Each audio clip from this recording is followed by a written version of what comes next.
અચાનક જવાનું છે ભાઈબંધ સાથે આપણે સુરત. ગુડ મોર્નિંગ, જય માતાજી મિત્રો, કેમ છો બધા? મજામાં ને? મારા વ્લોગમાં આપ સૌનું હાર્દિક સ્વાગત છે. મોઢું ધોઈને આપણે નાસ્તો કરવા બેસી ગયા. નાસ્તો કરીને આવી ગયા હરપાલભાઈના ઘરે. હરપાલભાઈના ઘરે થોડું કામ હતું, કામ પતાવીને આપણે આવી ગયા પાછા ઘર તરફ. ઘરે આવીને આપણે નાવા ગયા, નાહી ધોઈને ફ્રેશ થઈ ગયા. પછી આપણા ઘરે મહેમાન આવેલા હતા, તો મહેમાનને જાંબુડા ખાવાના હતા.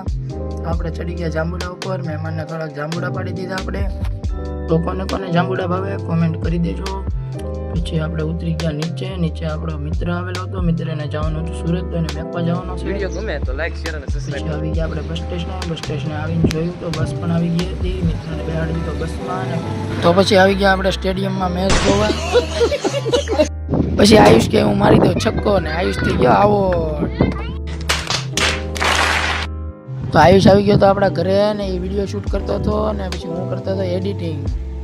તો વિડીયો ગમ્યો હોય તો લાઈક શેર અને સબસ્ક્રાઈબ કરવાનું ભૂલતા નહીં. તો મળીએ કાલ બીજા નવા વ્લોગમાં. તો બધા મિત્રોને જય માતાજી.